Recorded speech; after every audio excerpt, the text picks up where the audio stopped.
ಹೇಗಪ್ಪ ಈ ವಾಕ್ಕ್ಷೇತ್ರವನ್ನು ಸರಿಯಾಗಿ ಬಳಸಿ ನಾವು ನಮ್ಮ ಶಕ್ತಿಯನ್ನು ಉಳಿಸ್ಕೊಳ್ಬೇಕು ಅಂತಂದ್ರೆ, ಮೊದಲನೇದಾಗಿ ಕಡಿಮೆ ಮಾತಾಡ್ಬೇಕು.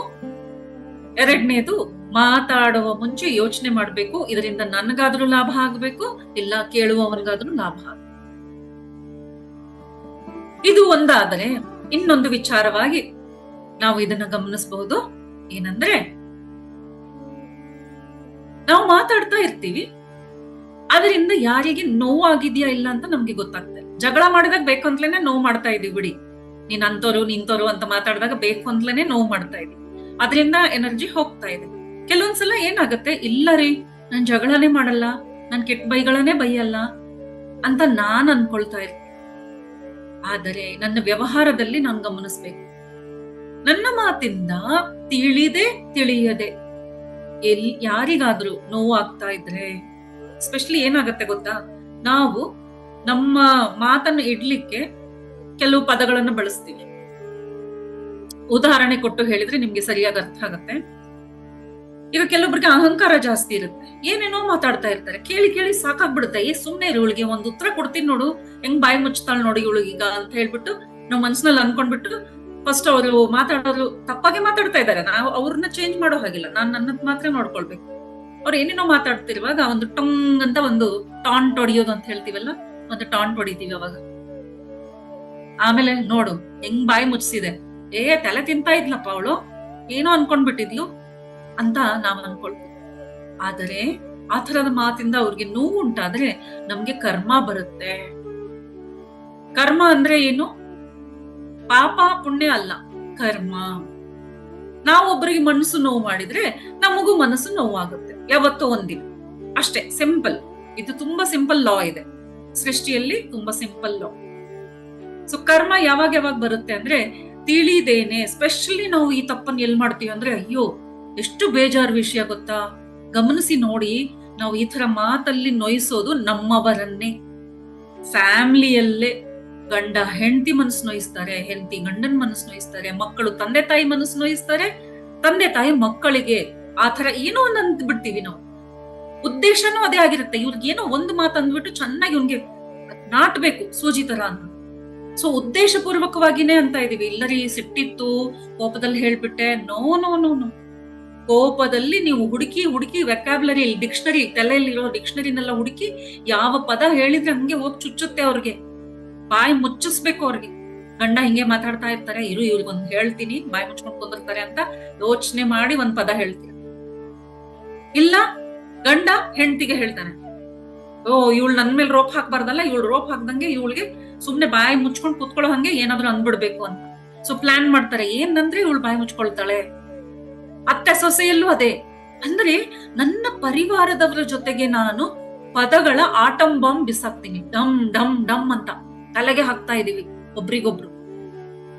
ಅದರಿಂದ ಏನಾಗ್ತಾ ಇದೆ ನೋಡ್ಬೇಕು. ಏನಾಗ್ತಾ ಅಂದ್ರೆ, ನನ್ನ ಮನೆಯ, ನನ್ನ ಸುತ್ತ ಇರುವ ಎನರ್ಜಿ ವಲಯ ಏನಿದೆಯೋ ಕಂಪ್ಲೀಟ್ಲಿ ಡಿಸ್ಟರ್ಬೆನ್ಸ್. ನಾವೆಷ್ಟೇ ಧ್ಯಾನ ಮಾಡ್ಲಿ ಅದು ಸರಿ ಹೋಗಲ್ಲ. ಆ ಎನರ್ಜಿ ಡಿಸ್ಟರ್ಬ್ ಆಗೋದ್ರಿಂದ ಏನಾಯ್ತು, ಜಗಳ ಆಯ್ತು. ಇರುತ್ತೆ ರೀ, ಫ್ಯಾಮಿಲಿ ಅಂದ್ಮೇಲೆ ಜಗಳ ಇರಲ್ಲೇನ್ರಿ ಅಂತ ನಾವು ಮತ್ತೆ ನಮ್ಗೆ ನಾವೇ ಸಮಾಧಾನ. ಯಾಕಮ್ಮ ಜಗಳ ಮಾಡ್ತೀಯಾ ಅಂತ ದೊಡ್ಡವ್ರು ಯಾರಾದ್ರೂ ಬಂದು ಹೇಳಿದ್ರೆ, ಇರೋದೇ ಅಲ್ಲಮ್ಮ, ಸಂಸಾರ ಆದ್ಮೇಲೆ ಇರೋದೇ ಜಗಳ ಅಂದ್ರೆ ಇದ್ದಿದ್ದೆ. ಅದನ್ನ ನಾವು ಸ್ವೀಕಾರ ಮಾಡಿದ್ರೆ ತುಂಬಾ ದೊಡ್ಡ ತಪ್ಪು. ಯಾವುದನ್ನು ತಪ್ಪುಗಳನ್ನ ನಾವು ಸ್ವೀಕಾರ ಮಾಡಬಾರ್ದು. ನನ್ನಲ್ಲಿ ಈ ತರ ಕ್ವಾಲಿಟಿ ಇದೆ, ನಾನು ಇದನ್ನು ಬದಲಾಯಿಸ್ಕೋಬೇಕು. ಇದು ಧ್ಯಾನಿಯ ಒಂದು ಯೋಚನೆ ಮಾಡುವ ವಿಧಾನ. ಸೊ ವಾಕ್ ಶುದ್ಧಿ ಆಗ್ಬೇಕು. ವಾಕ್ ಕ್ಷೇತ್ರ ಹೇಗ್ ಕೆಲಸ ಮಾಡ್ತಾ ಇದೆ ಇದನ್ನ ಅರ್ಥ ಮಾಡ್ಕೊಂಡು ಆಮೇಲೆ ವಾಕ್ ಶುದ್ಧಿ ಅಂದ್ರೆ ಏನು, ಯಾವ ತರ ಪದ ಬಳಕೆ ಆಗ್ಬೇಕು. ನಮ್ಗೆಲ್ಲ ಗೊತ್ತು, ಒಂದೊಂದ್ ಸಣ್ಣ ಪದಕ್ಕೆ ಎಷ್ಟು ಶಕ್ತಿ. ಸನಾತನ ಧರ್ಮದಲ್ಲಿ ಇದ್ದವ್ರಿಗೆ ಎಲ್ರಿಗೂ ಗೊತ್ತು. ಮಂತ್ರಗಳು, ಬೀಜ ಮಂತ್ರಗಳು ಎಷ್ಟು ನಾವೆಲ್ಲ ಪೂಜೆಗಳಲ್ಲಿ ಬಳಸ್ತೇವೆ, ಎಷ್ಟು ಶಕ್ತಿ ಇದೆ. ಬರೀ ಒಂದು ಅಂ ರಿಂ ಲಂ ಶಂ ಒಂದು ಜಸ್ಟ್ ಒಂದ್ ಲೆಟರ್ ಹೇಳಿದ್ರೆ ಆ ಸಾಕ್ಷಾತ್ ಆ ದೇವಿನೇ ಇಳಿದ್ ಬಂದ್ ನಿಂತ್ಕೊಳ್ತಾಳಂತೆ. ಓ ಮೈ ಗಾಡ್, ಅಷ್ಟು ಶಕ್ತಿ ಇದೆಯಾ ಈ ಬೀಜ ಮಂತ್ರ ಅಂತ ಹೇಳ್ತಾರೆ ಅದಕ್ಕೆ. ಆ ಬೀಜ ಮಂತ್ರದಂತಿರುವ ಒಂದು ಅಕ್ಷರದಲ್ಲಿ ಅಷ್ಟೊಂದು ಶಕ್ತಿನ. ಹಾಗಿದ್ರೆ ಇಂಥ ಎಷ್ಟೋ ಬೀಜಗಳನ್ನ ಸೇರಿಸಿ ಆಡುವ ಪದ ಪದಮಾಲೆ ಆಗಿ ಅದು ವಾಕ್ಯ ಆಗ್ತಾ ಇದ್ರೆ ಅದರಲ್ಲಿ ಎಷ್ಟು ಶಕ್ತಿ ಇರುತ್ತೆ. ಅದನ್ನ ನಾನು ಯಾವ ರೀತಿ ಬಳಸ್ತಾ ಇದ್ದೇನೆ. ಸೊ ಈ ಅವೇರ್ನೆಸ್ ನಲ್ಲಿ ಎಲ್ರೂ ಇರ್ಲೇಬೇಕು. ಧ್ಯಾನಿಗಳಿಗೆ ತುಂಬಾ ಸುಲಭ. ಅವೇರ್ನೆಸ್ ನಲ್ಲಿ ಇರುವುದು ನಮ್ಗೆ ಮೊದಲು ಹೇಳ್ಕೊಡುವುದು ಅದನ್ನೇ, ಅವೇರ್ನೆಸ್ ನಲ್ಲಿ ಇರುವುದೇ ಹೇಳ್ಕೊಡ್ತಾರೆ. So we are all very lucky ಈ ವಿಷಯದಲ್ಲಿ ಬಂದ್ರೆ. ಮುಂದೆ ಪದ ಬಳಕೆಯ ವಿಷಯದಲ್ಲಿ ಪತ್ರಿ ಸರ್ ಏನ್ ಹೇಳ್ತಾರೆ ಅಂದ್ರೆ, ನಿನ್ನ ಮಾತು ಸರಿಯೋ ತಪ್ಪೋ ಅಂತ ಯೋಚನೆ ಮಾಡಿ ಆಡುವುದಲ್ಲದೆ, ನಾನು ಯಾವ ಸ್ಥಿತಿಯಲ್ಲಿದ್ದೀನಿ ಅನ್ನೋದು ಗೊತ್ತಾಗೋದು ಅಲ್ಲದೆ, ಈಗ ಯಾರಾದ್ರೂ ತಪ್ಪು ಮಾಡ್ತಾ ಇದ್ರೆ ಹಾಗಾದ್ರೆ ಅವ್ರನ್ನ ತಿದ್ದಬೇಕೋ ತಿದ್ದಬಾರ್ದು ಅನ್ನುವ ಒಂದು ಮಾತು ಬರುತ್ತೆ. ಸೊ ಎಲ್ಲ ಸರಿ ಇದ್ದರೂ ಈಗ ಕೆಟ್ಟದ್ ನಡೀತಾ ಇದ್ರೆ ನಾನು ಏನು ಹೇಳಿದೆ ಸುಮ್ನೆ ಕೂತ್ಕೊಂಡ್ರೆ ಅದ್ ಸರಿನಾ? So as a teacher, mother, ನಮ್ಗೆ ಈ ಪ್ರಶ್ನೆ ಬರ್ಬೋದು. ಮನೆಯಲ್ಲಿ ನಾನು ಇಲ್ಲಿ ರೆಸ್ಪಾನ್ಸಿಬಲ್ ಅಲ್ವಾ? ನನ್ನ ಆಸ್ ಅ ಮದರ್ ನಾನು ಹೇಳೋದ್ ಬೇಡ್ವಾ? ಹಾಗಾದ್ರೆ ಮಕ್ಳಿಗೆ ಬೈಯೋದ್ ಬೇಡ್ವಾ? ಬೈಬೇಕು, ತಿದ್ದಬೇಕು, ಪದ ಬಳಕೆಯ ಕಡೆಗೆ ಗಮನವಿರ್ಬೇಕು. ಅದಕ್ಕೆ ಉದಾಹರಣೆಯಾಗಿ ಭಕ್ತ ಪ್ರಹ್ಲಾದನ ಕಥೆಯನ್ನು ಹೇಳಿದ್ರು ಪತ್ರಿ ಸರ್. ಭಕ್ತ ಪ್ರಹ್ಲಾದ ನೋಡಿ ಎಷ್ಟು ಚಿಕ್ಕ ಮಗು ಆಗಿದ್ರು ಅವನು ಬೇಕಿದ್ರೆ ಹೇಗ್ ಬೇಕಾದ್ರೂ ಆಡಬಹುದಾಗಿತ್ತು. ಆದ್ರೆ ಜ್ಞಾನ ಇದ್ದ ಕಾರಣ ಅವನು ತನ್ನ ಪದ ಬಳಕೆಯನ್ನು ಸರಿಯಾಗಿ ಮಾಡ್ತಾ ಇದ್ದ. ಅದಕ್ಕೆ ಹಿಂಸೆ ಕೊಟ್ರು ಅವ್ರ ತಂದೆ. ಇಲ್ಲ, ನೀನು ದೇವರ ನಾಮ ಮಾಡಬಾರ್ದು. ಪದ ಬಳಕೆ ಅಂದ್ರೆ ದೇವರ ನಾಮ ಆಯ್ತು, ದೇವರ ನಾಮನೇ ಹೇಳ್ತಾ ಇದ್ರೆ ಇಲ್ಲ ಈ ನಾಮ ಹೇಳ್ಬಾರ್ದು ಅಂತ ಅವ್ರ ತಂದೆ ಅವ್ರಿಗೆ ಎಷ್ಟೆಲ್ಲ ಶಿಕ್ಷೆ ಕೊಟ್ರು. ಬೆಂಕಿಯಲ್ಲಿ ಹಾಕಿದ್ರು, ವಿಷ ಕುಡಿಸಿದ್ರು, ಏನೆಲ್ಲ ಮಾಡಿದ್ರು. ಆದ್ರೂ ಅವರು ಅದನ್ನ ಬದಲಾಯಿಸ್ಕೊಳ್ಳಿಲ್ಲ. ಹಾಗೇನೆ ನಾವು ಸಹ ಇನ್ನೊಬ್ಬರಿಗಾಗಿ ನನ್ನ ಪದಗಳನ್ನ, ಇನ್ನೊಡಿ ಬಾಯಿ ಅನ್ನೋದು ಹೊಲಸು ಮಾಡ್ಕೋಬೇಡಿ. ನಮ್ಮ ಸಾಮಾನ್ಯ ಭಾಷೆಯಲ್ಲಿ ಹೇಳ್ತಾರೆ, ಬಾಯಿ ಹೊಲಸು ಮಾಡ್ಕೊಳಕ್ ಹೋಗ್ಬೇಡಿ. ಯಾರ್ದೋ ಕಾರಣಕ್ಕೆ ನನ್ನ ಬಾಯಿ ಹೊಲಸಾಗ್ಬಾರ್ದು. ಆ ಎಚ್ಚರಿಕೆಯಲ್ಲಿ ನಾವಿರ್ಬೇಕು. ಅವ್ರು ತಪ್ಪು ಮಾಡ್ತಾ ಇದ್ದಾರೆ, ಅವ್ರನ್ನ ಸರಿ ಮಾಡಕ್ ಹೋಗ್ಬಿಟ್ಟು ನನ್ ಬಾಯಿ ಹೊಲಸು ಮಾಡ್ಕೊಳ್ಳೋದ? ಇದೆಂತ ನ್ಯಾಯ? ನಿಮ್ಗೆ ಆಗ್ತಾ ಇಲ್ವಾ? ಬೇರೆ ಉಪಾಯ ಬರ್ತಾ ಇಲ್ಲ ಅಂದ್ರೆ ಬಿಟ್ಬಿಡಿ. ಆದ್ರೆ ನಿನ್ನ ಬಾಯನ್ನು ನೀನು ಹೊಲಸು ಮಾಡ್ಕೊಳ್ಬೇಡ. ಅಂದ್ರೆ ನಿನ್ನ ವಾಕ್ಯವನ್ನು ಶುದ್ಧವಾಗಿ ಇಟ್ಕೋ. ಕೆಲವೊಬ್ರು ಇರ್ತಾರೆ, ಬೈಗಳು ನಾನ್ ಬೈಯಲ್ಲರಿ, ಸಾಮಾನ್ಯವಾಗಿ ಅವ್ರು ಹೆಂಗೆ ಕೋಪ ತರಿಸಿದ್ರು ಅಂದ್ರೆ ನನ್ಗೆ ಬಂದ್ಬಿಡ್ತು ಬಾಯಿಗೆ, ಅದೆಲ್ಲ ಹೇಳ್ತಾ ಇದ್ರೆ ಇವ್ರಿಗೆ ಅರ್ಥ ಆಗಲ್ಲ ಅಂತ ಕೆಟ್ಟ ಬೈಗಳನ್ನೆಲ್ಲ ಬೈತಾರೆ. ಆತರ ಮಾಡೋದ್ರಿಂದ ನೀರ್ ಕುಡಿಲಿಕ್ಕೆ ನೆನ್ಪು ಮಾಡ್ತಾ ಇರೋರಿಗೆ ಥ್ಯಾಂಕ್ ಯು.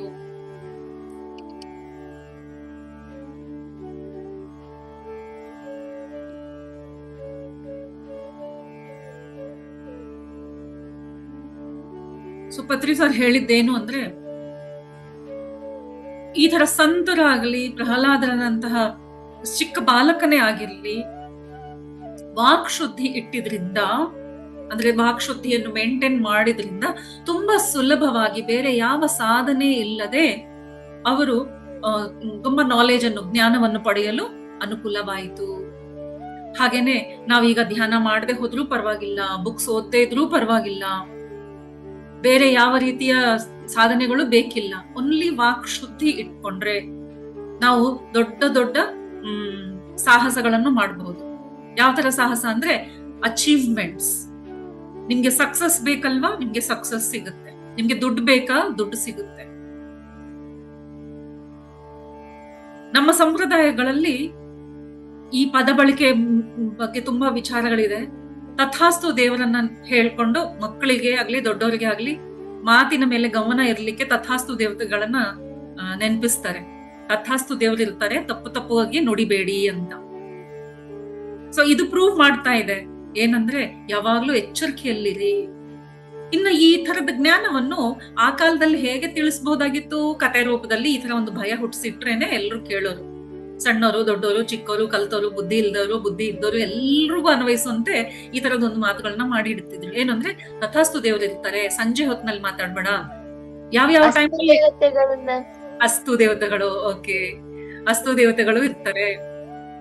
ಸೊ ಅವರು ಏನಂತ ಇರ್ತಾರೆ? ಅಸ್ತು ಅಂತ ಇರ್ತಾರೆ. ಹೀಗಾಗಿ ನಮ್ ತಥಾಸ್ತು ಅಂತ ಇರ್ತಾರೆ. ಅಂದ್ರೆ ನೀವೇನಂತೀರ ಅದಾಗ್ಲಿ ಅಂತ. ಹೀಗಾಗಿ ಎಚ್ಚರಿಕೆಯಲ್ಲಿದ್ದು ನಾವು ಮಾತಾಡ್ಲಿ ಅನ್ನೋದು. ಸೊ ಧ್ಯಾನಕ್ಕೆ ಬಂದ್ರೂ ಅದನ್ನೇ ನಾವು ಕಲಿತಾ ಇದೀವಿ, ಅವೇರ್ನೆಸ್ ನಲ್ಲಿ ಇಟ್ಕೊಂಡು ಮಾತಾಡುವುದು.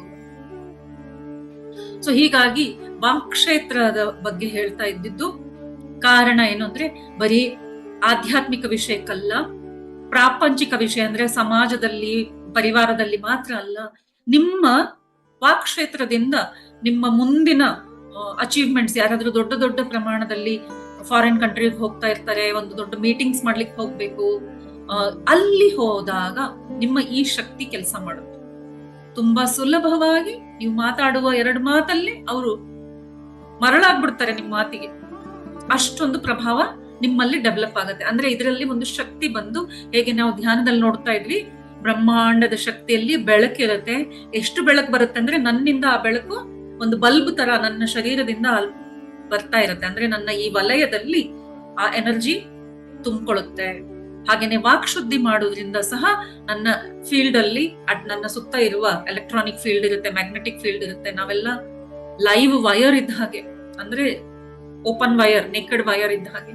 ಸೊ ನನ್ನ ಸುತ್ತಲೂ ಆ ತರದ ವಲಯ, ಒಳ್ಳೆಯ ಸ್ಟ್ರಾಂಗ್ ಪಾಸಿಟಿವ್ ವಲಯ ಕ್ರಿಯೇಟ್ ಆಗುತ್ತೆ ಯಾವಾಗ ನಾನು ವಾಕ್ ಶುದ್ಧಿಯನ್ನು ಇಟ್ಕೊಳ್ತೇನೆ. ಆಗ ನೀವು ಹೋದೆಡೆ ಎಲ್ಲ ನಿಮ್ಮ ಕೆಲಸಗಳು ಸಲೀಸಾಗಿ ಆಗ್ತಾ ಹೋಗುತ್ತೆ.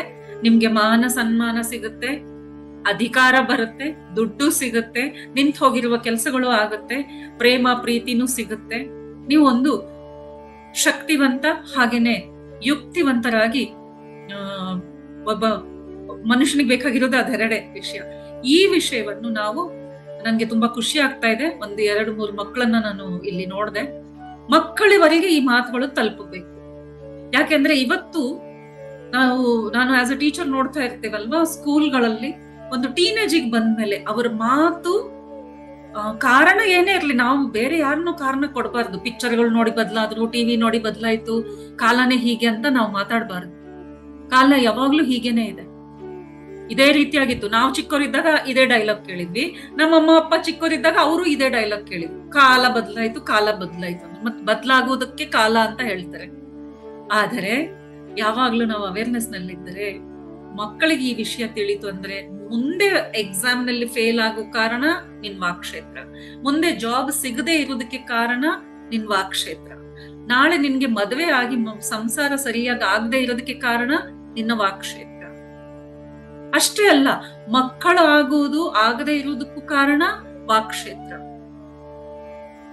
ಹಾಗೇನೆ ಮುಂದೆ ಎಲ್ಲ ಅಚೀವ್ಮೆಂಟ್ಸ್ ಗೆ ಸಂಬಂಧಪಟ್ಟಿದೆ. ಈಗ ಒಂದು ಸೀಕ್ರೆಟ್ ಹೇಳ್ಬಿಟ್ಟು ಇವತ್ತಿನ ಸೆಷನ್ ಅನ್ನ ಮುಗಿಸ್ತೇನೆ. ಆಮೇಲೆ ನಿಮ್ಗೆ ಯಾರಾದ್ರೂ ಡೌಟ್ ಇದ್ರೆ ಕೇಳ್ಬೋದು. ಈ ವಾಕ್ ಕ್ಷೇತ್ರದ ಒಂದು ಸೀಕ್ರೆಟ್, ಧ್ಯಾನಕ್ಕೆ ಬಂದ್ಮೇಲೆ ನಾವು ಕಲ್ತಿರೋದು ಏನು ಅಂದ್ರೆ, ನಾನು ಏನ್ ಮಾತಾಡ್ತಾ ಇದ್ದೇನೆ ಯೋಚನೆ ಮಾಡಿ ಮಾತಾಡೋದು. ಯೋಚನೆ ಮಾಡಿ ಮಾತಾಡ್ತಾ ಇದೀವಿ. ನಾನು ಯಾವಾಗ್ಲೂ ಪಾಸಿಟಿವ್ ಅಪ್ಪ, ನಾನು 20 ವರ್ಷದಿಂದ ಧ್ಯಾನ ಮಾಡ್ತಾ ಇದ್ದೀನಿ, ನಾನು ಮಾತಾಡೋದೆಲ್ಲ ಪಾಸಿಟಿವ್ ಅಂತ ನಾನ್ ತಿಳ್ಕೊಳ್ತಾ ಇರ್ತೀನಿ. ಯಾವಾಗ ನಾವು ಅವೇರ್ನೆಸ್ ನಿಂದ ನೋಡಿದಾಗ ಈ ಪಾಸಿಟಿವ್ ನೆಗೆಟಿವ್ ಅಂದ್ರೆ ಏನು ಅನ್ನೋದು ನಾವು ಅರ್ಥ ಮಾಡ್ಕೊಳ್ಬೇಕು. ಅದಕ್ಕೊಂದು ಉದಾಹರಣೆ ಕೊಡ್ತೀನಿ. ಏನಂದ್ರೆ, ಈಗ ನಮ್ಮ ಮನೆಯಲ್ಲಿ, ಅಡಿಗೆ ಮನೆಯಲ್ಲಿ ಸಾಮಾನುಗಳಿರುತ್ತೆ, ಟೀ ಮಾಡ್ಬೇಕು, ಯಾರೋ ಗೆಸ್ಟ್ಗಳು ಬಂದ್ರು, ಸಪೋಸಿಂಗ್ ಸಕ್ಕರೆ ಕಡಿಮೆ ಬಿದ್ದಿದೆ, ಹಾಲು ತರ್ಬೇಕು. ಈಗ ನಾನು ಏನ್ ಮಾತಾಡ್ತೇನೆ ಅದು ನನ್ಗೆ ತೋರಿಸುತ್ತೆ ನನ್ನ ಪದ ಬಳಕೆ ಹೇಗೆ ಅಂತ. ಸೊ ನಾವೇನ್ ಹೇಳ್ತೀವಿ, ಈಗ ಗಂಡನ ಮಳೆ ಕರ್ಸು, ಇಲ್ಲ ಮಕ್ಕಳನ್ನ ಕರೆದ್ಬಿಟ್ಟು ಯಾವ ಪದ ಬಳಕೆ ಆಗಬೇಕು ಅಂದ್ರೆ, ನನ್ನ ಮಾತಲ್ಲಿ ಎವ್ರಿ ಡೇ ಟಾಕ್ಸ್ ಅಲ್ಲಿ ನನ್ನ ಪದ ಬಳಕೆ ಸರಿಯಾದ ರೀತಿಯಲ್ಲಿ ಇರ್ಬೇಕು, ಅದನ್ನೇ ವಾಕ್ ಶುದ್ಧಿ ಮಾಡ್ಕೊಳ್ಳೋದು ಅಂತ ಹೇಳ್ತಾರೆ. ಸೊ ಯಾರಾದ್ರೂ ಹೇಳಲಿಕ್ಕೆ ಟ್ರೈ ಮಾಡ್ತೀರಾ? ಏನ್ ಹೇಳ್ತೀವಿ ನಾವು? ಮನೆಯಲ್ಲಿ ಸಕ್ಕರೆ ಇಲ್ಲ, ಹಾಲಿಲ್ಲ, ಗೆಸ್ಟ್ ಬಂದಿದ್ದಾರೆ ತರ್ಬೇಕು, ಏನ್ ಹೇಳ್ಬೇಕು? ಆನ್ ಮಾಡ್ಕೊಂಡು ಹೇಳ್ಬೋದು. ಧ್ಯಾನದಕ್ಕಿಂತ ಮುಂಚೆ ಬೈದ್ ಹೇಳ್ತಿದ್ವಿ ತಗೊಂಬೋಗೋ ಅಂತಂದು. ಈಗ ಧ್ಯಾನಕ್ ಬಂದ್ಮೇಲೆ ಅವೇರ್ನೆಸ್ ಜಾಸ್ತಿ ಆಗಿದೆ. ಪತ್ರಿಜಿ ಅವ್ರ ಪುಸ್ತಕ ಓದಿದ್ಮೇಲೆ ತಗೊಂಬೋಗ್ ಪುಟ್ಟ ಅಂತ ನಿಧಾನವಾಗಿ ಹೇಳ್ತೀವ್ರಿ ಮೇಡಮ್. Thank you sir. ತುಂಬಾ ಇದೆ ಅಂತ ಹೇಳ್ತೇನೆ. ಓಕೆ, ಮತ್ತೆ ಇನ್ನೊಬ್ರು ಯಾರು ಒಂದ್ ಆನ್ಸರ್ ಇನ್ನೊಬ್ರು ಕೊಡ್ಲಿ. ಅಂದ್ರೆ ನಿಧಾನವಾಗಿ ಹೇಳಿ ಒಳಗ್ ಕರ್ದು ಅವ್ರಿಗೆ ಬ್ಯಾಗ್ ತಗೊಂಡ್ ಹೋಗು ಅಂತ ಹೇಳ್ತಾರೆ. Thank you. ಓ, ಸುಜಾತ ಅವ್ರು ಸೀದಾ ಮಾಸ್ಟರ್ಸ್ ಗೆ ಹೇಳ್ಬಿಡ್ತಾರೆ, ಸಕ್ಕರೆ ತಂದ್ ಕೊಡ್ರಿ, ಸಕ್ಕರೆ ತೀರೋಗಿದೆ ಅಂತ. ನಿಮ್ಮ ಮಾಸ್ಟರ್ಸ್ ನಿಂತ್ಕೊಂಡ್ ಬಿಟ್ಟಿದ್ದಾರೆ ಹಾಲು ಸಕ್ಕರೆ ತರ್ಲಿಕ್ಕೆ. Thank you. Okay, so friends, ಸಕ್ಕರೆ ತೀರ್ ಹೋಗಿದೆ, ಸಕ್ಕರೆ ತಗೊಂಡ್ ಬನ್ನಿ, ಹಾಲಿಲ್ಲ, ಹಾಲ್ ತಗೊಂಡ್ ಬನ್ನಿ, ಈ ತರ ಹೇಳ್ತೀವಿ ಅಲ್ವಾ? ಹಾ, ಹೇಳು. ಅದನ್ನ ಬಿಟ್ಟು ಬೇರೆ ಏನಾದ್ರು ಜ್ಯೂಸ್ ಏನಾದ್ರು ಮಾಡ್ಬೋದು ಮ್ಯಾಮ್. ತುಂಬೋಗಿದೆ, ಹಾಲು ತುಂಬೋಗಿದೆ ಅಂತ ಮೇಡಮ್. ಸಕ್ಕರೆ ಬೇಕು. ಅವಾಗ ಆಗೋಗಿಲ್ಲ ಅಂತಂದ್ರೆ ತುಂಬೋಗಿದೆ ಅಂತ ಹೇಳ್ತೀವಿ ಮೇಡಮ್. ಇದು ಹಳೆ ಮಾತಿನಲ್ಲಿ ಪದ್ಧತಿಯಲ್ಲಿ ಇದೆ. ಈ ಮಾತಿಗೆ ಬರ್ತಾ ಇರೋದು ನಾನು. ನಾವು ಯಾವ ಸೆಂಟೆನ್ಸ್, ಯಾವ ತರದ ವಾಕ್ಯ ಫಾರ್ಮೇಶನ್ ಮಾಡ್ತೀವಿ ಅನ್ನೋದ್ರ ಕಡೆಗೆ ಗಮನ ಇರ್ಬೇಕು. ಇದು ಒಂದು ಎಕ್ಸಾಂಪಲ್ ಆಗಿದ್ದು.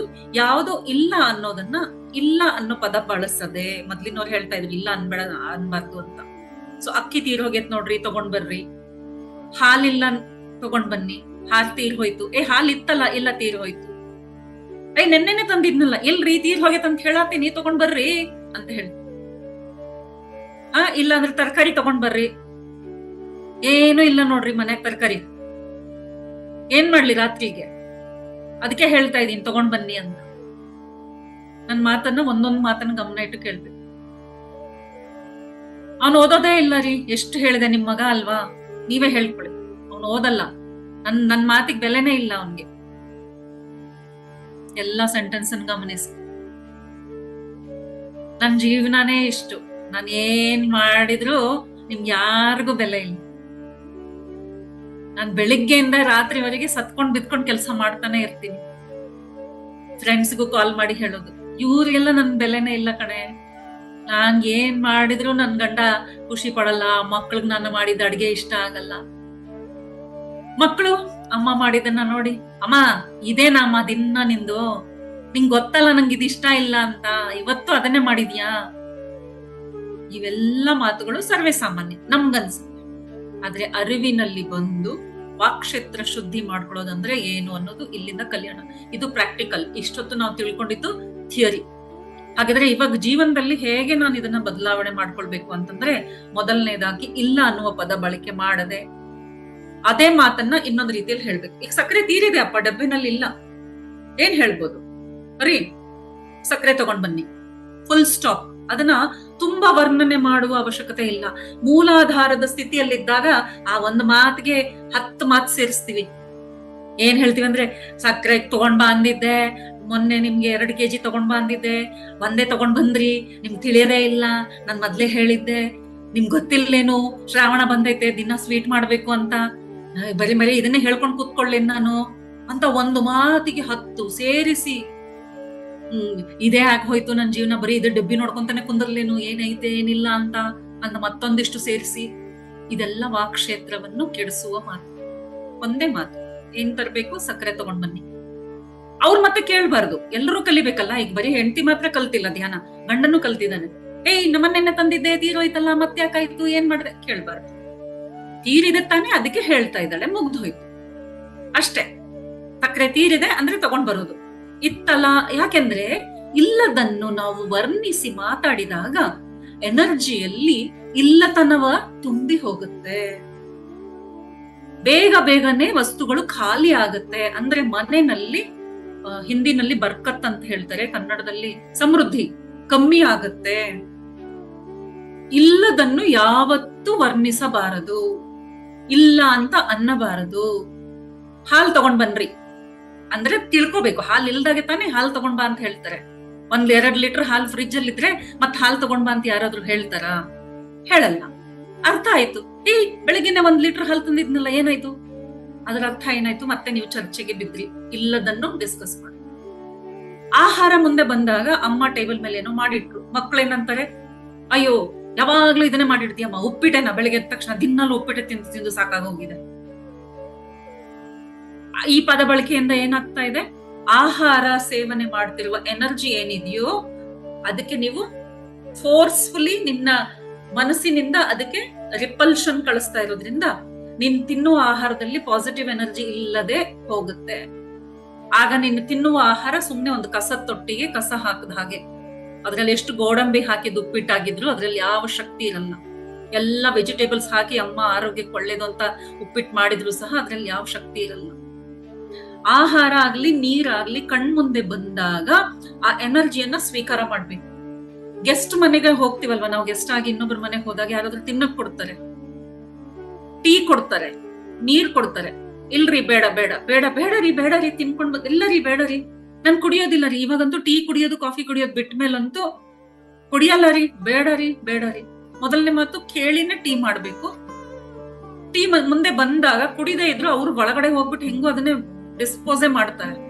ಕೈಯಿಂದ ಇಸ್ಕೊಳ್ಳಿ, ಟೇಬಲ್ ಮೇಲೆ ಇಡಿ, ಕುಡಿಬೇಡಿ. ಅಂದ್ರೆ ಬರುವ ಎನರ್ಜಿಯನ್ನು ರಿಸೀವ್ ಮಾಡ್ಬೇಕು. ನಮ್ಮ ಪೋರ್ಟಲ್ಸ್ ಓಪನ್ ಆಗಿರುತ್ತೆ. ನಾವು ಧ್ಯಾನಿಗಳಾದ್ದರಿಂದ ನಮ್ಮ ಪೋರ್ಟಲ್ಸ್, ಎಲ್ಲ ಕಡೆಯ ಪೋರ್ಟಲ್ಸ್ ಓಪನ್ ಆಗಿರುತ್ತೆ. ಸಮೃದ್ಧಿ ಬರ್ತಾ ಇರುತ್ತೆ ಯಾವ್ಯಾವ್ದೋ ರೂಪದಲ್ಲಿ. ಬರುವ ಸಮೃದ್ಧಿಯನ್ನು ವಾಕ್ಕ್ಷೇತ್ರದಿಂದ ಇಲ್ಲ ಕೃತ್ಯದಿಂದ ನಾವು ತಡೆಗಟ್ಟಬಾರ್ದು. ನೀರು ಕೇಳಿದಾಗ ಕೊಟ್ಟಾಗ ಮುಂದೆ ಕೈ ಚಾಚಿ ತಗೊಳ್ಬೇಕು. ಅಮ್ಮ ತಟ್ಟೆಯಲ್ಲಿ ಏನಾದ್ರೂ ತಿನ್ನು ಅಂತ ಕೊಟ್ಟಾಗ ಬಾಯಿ ಮುಚ್ಕೊಂಡು ತಟ್ಟೆ ಫಸ್ಟ್ ಇಸ್ಕೊಳ್ಬೇಕು. ತಿಂದಾದ್ಮೇಲೆ ಅಮ್ಮ ನಾಳೆಯಿಂದ ಉಪ್ಪಿಟ್ಟು ಮಾಡ್ಬೇಡಮ್ಮ, ನಂಗೆ ಇಷ್ಟ ಇಲ್ಲ ಅಂತ ಹೇಳಿ, ಪರವಾಗಿಲ್ಲ. ಆದ್ರೆ ಆ ಎನರ್ಜಿ ರಿಸೀವ್ ಮಾಡುವಾಗ ನಮ್ಮ ವಾಕ್ಕ್ಷೇತ್ರ ಹೇಗಿರ್ಬೇಕಂದ್ರೆ ರಿಸೀವಿಂಗ್ ಎನರ್ಜಿ. ಅಮ್ಮ ಘಮ ಘಮ ಅಂತ ಇದೆ, ಅಭ್ಯಾಸ ಮಾಡ್ಕೊಳ್ಬೇಕು. ಒಳ್ಳೆ ಪದಗಳನ್ನ ಹೇಳೋ ಅಭ್ಯಾಸ ಆಗ್ಬೇಕು. ನಮ್ಗೆ ನಮ್ಮ ಸೊಸೈಟಿಯಲ್ಲಿ, ಸ್ಪೆಷಲಿ ನಮ್ ಕರ್ನಾಟಕದಲ್ಲಂತೂ ನಾನು ನೋಡೇ ಇಲ್ಲ, ಒಳ್ಳೆ ಒಳ್ಳೆ ಈ ಲವಿಂಗ್ ಮಾತುಗಳೇ ನಮ್ ಫ್ಯಾಮಿಲಿಗಳಲ್ಲಿ ಇರಲ್ಲ. ಪ್ರೀತಿಯ ಮಾತೇ ಮಾತಾಡಲ್ಲ. ಸಿನಿಮಾಗಳಲ್ಲಿ ನೋಡ್ತೀವಿ, ಫ್ರೆಂಡ್ಸ್ ಜೊತೆಲಿ ಮಾತಾಡುವಾಗನೇ ಮಾತಾಡ್ತೀವಿ. ನಮ್ಮ ಮಕ್ಕಳ ಜೊತೆಲಿ ಮಾತಿನಲ್ಲಾಗ್ಲಿ ಐ ಲವ್ ಯು ಅಂತಂತೂ ಹೇಳೋದೇ ಇಲ್ಲ ಬಿಡಿ, ಅದಂತೂ ದೂರದ ಮಾತು. ಹಗ್ಗಿಂಗ್ ಮಾಡ್ಕೊಳಲ್ಲ, ಹತ್ರದಲ್ಲಿ ಕೂಡಿಸ್ಕೊಳಲ್ಲ, ಗಂಡ ಹೆಂಡತಿನೂ ಮಾಡಲ್ಲ, ಮಕ್ಕಳು ಮಾಡಲ್ಲ. ಅದೇ ಫ್ರೆಂಡ್ಸ್ ಜೊತೆಲಿ ಮಾಡ್ತೀವಿ. ಲೇಡೀಸ್ ನೋಡ್ತೀನಿ ನಾನು, ಕಿಟಿ ಪಾರ್ಟಿಗೆ ಹೋಗಿರ್ತಾರೆ, ಹಗ್ಗಿಂಗ್ ಮಾಡ್ತೀವಿ, ಹೆಗಲ್ ಮೇಲೆ ಕೈ ಹಾಕ್ತಿವಿ. ಅದೇ ಮನೆಯಲ್ಲಿ ಮಕ್ಕಳ ಹೆಗಲ್ ಮೇಲೆ ಕೈ ಹಾಕಲ್ಲ, ಗಂಡ ಹೆಂಡತಿ ಹೆಗಲ್ ಮೇಲೆ ಕೈ ಹಾಕಲ್ಲ, ಹೆಂಡತಿ ಗಂಡನ ಹೆಗಲ್ ಮೇಲೆ ಕೈ ಹಾಕಲ್ಲ, ಪ್ರೀತಿಯಿಂದ ಮಾತಾಡಲ್ಲ. ಸೊ ಫಸ್ಟ್ ಎನರ್ಜಿ 24/7 ನಾವು ಯಾವ ಎನರ್ಜಿ ಜೊತೆಲಿ ಇದೆಯೋ ಅದೇ ನನ್ನ ಸುತ್ತ ಯಾವಾಗ್ಲೂ ನಾನು ಕ್ಯಾರಿ ಮಾಡ್ಕೊಂಡು ಹೋಗ್ತೀನಿ. ಇಲ್ಲಿ ಏನ್ ನಡೀತಾ ಇದೆಯೋ ಅದರ ಎಫೆಕ್ಟ್ ನಿಮ್ಮ ಆಫೀಸ್ ಮೇಲೆ ಆಗತ್ತೆ, ಸ್ಕೂಲಲ್ಲಿ ಆಗತ್ತೆ. ಮಕ್ಕಳ ರಿಸಲ್ಟ್ ಚೆನ್ನಾಗಿ ಬರ್ತಾ ಇಲ್ಲ ಅಂದ್ರೆ ಕಾರಣ ಮನೆಯಲ್ಲಿ ನಡೀತಿರುವ ಈ ವಾಕ್ಕ್ಷೇತ್ರದಿಂದ ಕ್ರಿಯೇಟ್ ಆದ ಎನರ್ಜಿ. ಆಫೀಸ್ ಅಲ್ಲಿ ಕೆಲಸ ಸರಿ ಆಗ್ತಾ ಇಲ್ಲ, ಟೆನ್ಷನ್ ಆಗ್ತಾ ಇದೆ, ದುಡ್ಡು ಬರ್ತಾ ಇಲ್ಲ, ದುಡ್ಡು ಗಳಿಸಿದ್ದು ನಿಲ್ತಾ ಇಲ್ಲ, ಪ್ರತಿ ಒಂದಕ್ಕೂ ಕಾರಣ ನನ್ಗೆ. ಅದಕ್ಕೆ ಇವತ್ತು ಟಾಪಿಕ್ ಇದನ್ನ ತಗೊಂಡಿದ್ದು, ವಾಕ್ಕ್ಷೇತ್ರ ಇಸ್ ದ ಓನ್ಲಿ ಥಿಂಗ್ ನಾವು ಇಂಪ್ರೂವ್ ಮಾಡ್ಕೊಳ್ಬೇಕಾಗಿದ್ದು. ಇದನ್ನ ಸರಿ ಮಾಡ್ಕೊಂಡ್ರೆ ಎಲ್ಲವನ್ನು ನಾವು ಮ್ಯಾನಿಫೆಸ್ಟ್ ಮಾಡಬಹುದು, ಅಷ್ಟು ಸುಲಭ. ಹೌದು, ಅಭ್ಯಾಸ ಇಲ್ಲ. ಮೊದಲಿಗೆ ಆಕ್ಟಿಂಗ್ ಮಾಡೋಣ. ಫಸ್ಟ್ ಆಕ್ಟಿಂಗ್ ಅನ್ಸುತ್ತೆ, ಅಭ್ಯಾಸ ಇಲ್ಲ. ಮಾಡಿದ್ರೆ ಆಯ್ತು, ನನ್ಗೆ ಒಳ್ಳೇದಾಗತ್ತೆ ಅಂದ್ರೆ ಮಾಡಿದ್ರೆ ಆಯ್ತು. ಕ್ರಮೇಣ ಅರಿವಿಗೆ ಬಂತು ಅಂದ್ರೆ it will become a habit. Practice makes a man perfect ಅಂತೆ. ಸೊ ಇದನ್ನೇ ಪ್ರಾಕ್ಟೀಸ್ ಮಾಡ್ತಾ ಇದ್ರೆ ಯಾವಾಗ್ಲೂ ನಿಮ್ಮ ರಿಯಾಕ್ಷನ್ ಪಾಸಿಟಿವ್ ಆಗೇ ಇರುತ್ತೆ. ಯಾವ ಮಾತನ್ನ ಹೇಗೆ ಆಡ್ಬೇಕು, ಇವನಿಂದ ಇದಾಗಲ್ಲ, ನಿನ್ನಿಂದ ಇದಾಗಲ್ಲ, ನನ್ನಿಂದ ಇದಾಗಲ್ಲ, ಇದ್ ಮಾತು ಹೇಳ್ಬಾರ್ದು. ಇದ್ ನಡೆಯೋದೇ ಇಲ್ಲ, ಆತರ ಎಲ್ಲ ಹೇಳ್ಬಾರ್ದು. ತುಂಬಾ ತುಂಬಾ ತುಂಬಾ ಅವೇರ್ನೆಸ್ ನಲ್ಲಿದ್ರೆ ಅದು ಸಾಧ್ಯ. ಬರೀ ಒಂದು ಮಾತಲ್ಲಿ ಹೇಳ್ಕೊಡ್ಲಿಕ್ಕೆ ಆಗದೆ ಇರೋ ಮಾತುಗಳು. ಪತ್ರಿ ಸರ್ ವಿಡಿಯೋಸ್ ಅನ್ನ ಕೇಳ್ತಾ ಇರಿ ವಾಕ್ಕ್ಷೇತ್ರದ ಮಾತುಗಳಲ್ಲಿ. ಸೊ ಇನ್ನೂ ಒಂದ್ ಸ್ವಲ್ಪ ಅವೇರ್ನೆಸ್ ಹೆಚ್ಚಾಗ್ತಾ ಹೋಗುತ್ತೆ ಅಂತ ಹೇಳ್ತಾ ಇವತ್ತಿನ ಈ ಸಂಚಿಕೆಯನ್ನು ಇಲ್ಲಿಗೆ ಇವತ್ತು ಮುಕ್ತಾಯಗೊಳಿಸೋಣ.